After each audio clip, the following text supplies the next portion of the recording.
Hello, my name is Richard Bosson, Chief Justice of the New Mexico Supreme Court.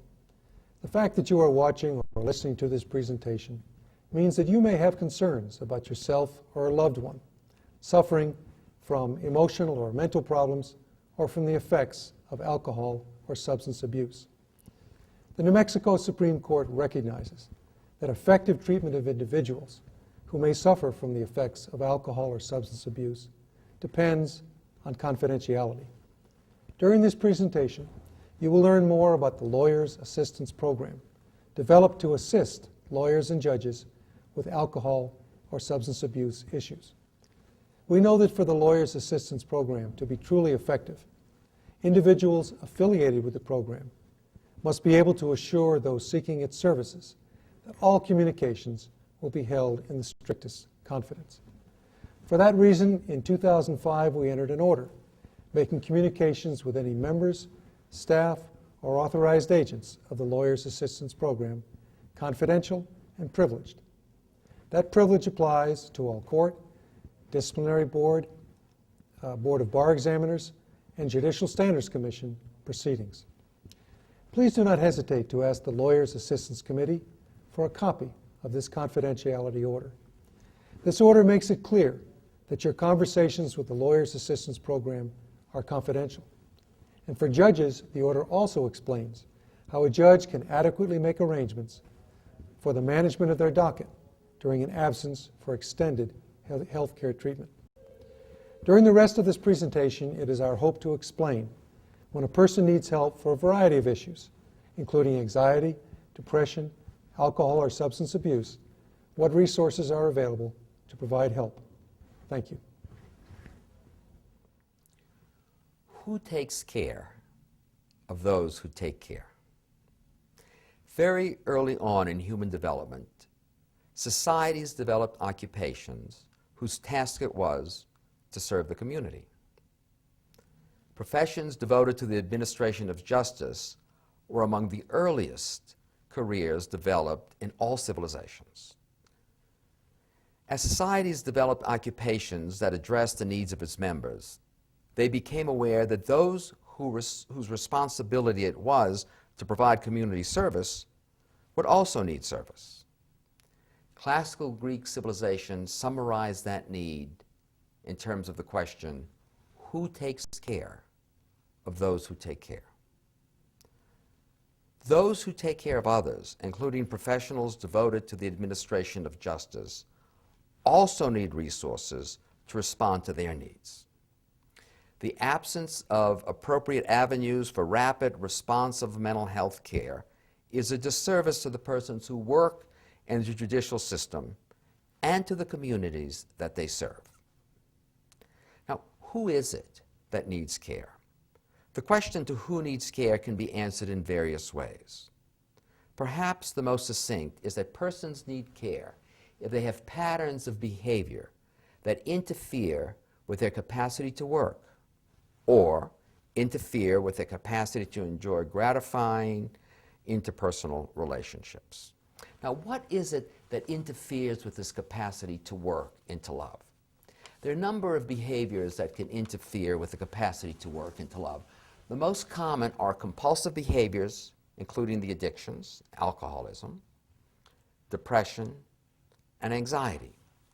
The presence of any of these in you or a coworker is a clear signal that help is needed.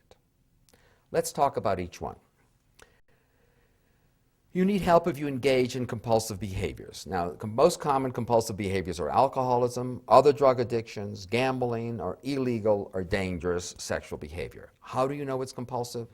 You know it's compulsive in various ways. You know it's compulsive if you try to stop, you can't.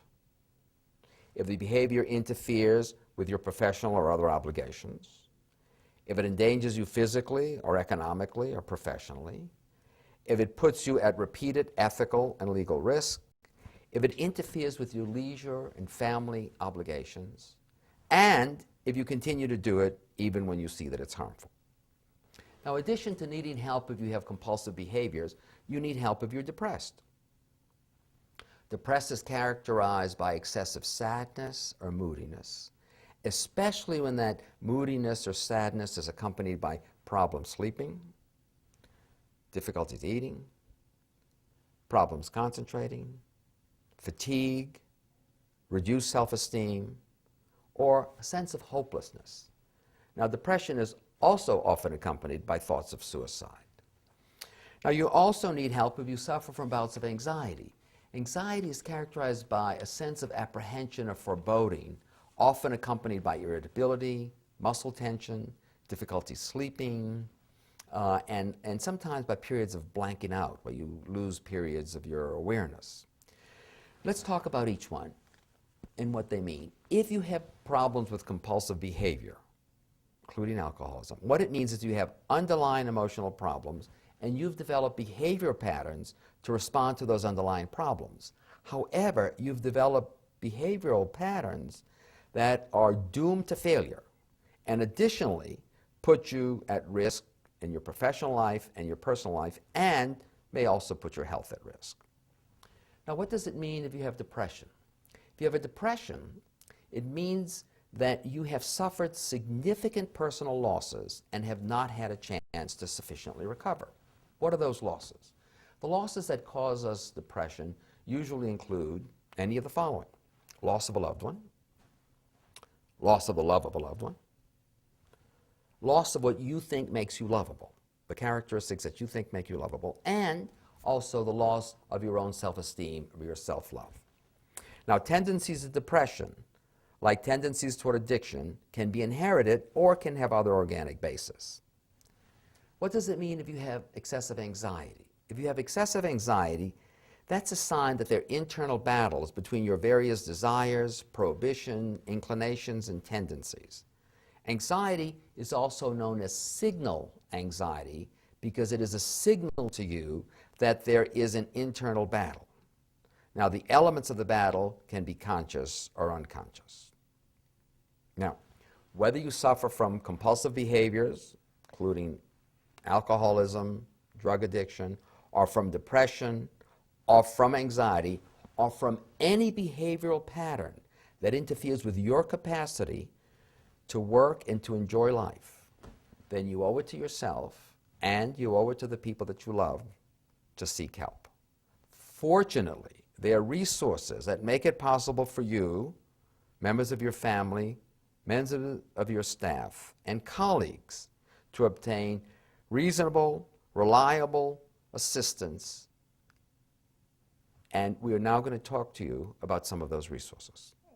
Services include free confidential assistance available 24 hours a day, 7 days a week, to all state employees and their families through the State of New Mexico Employee Assistance Program. Just call 1-800-467-8513.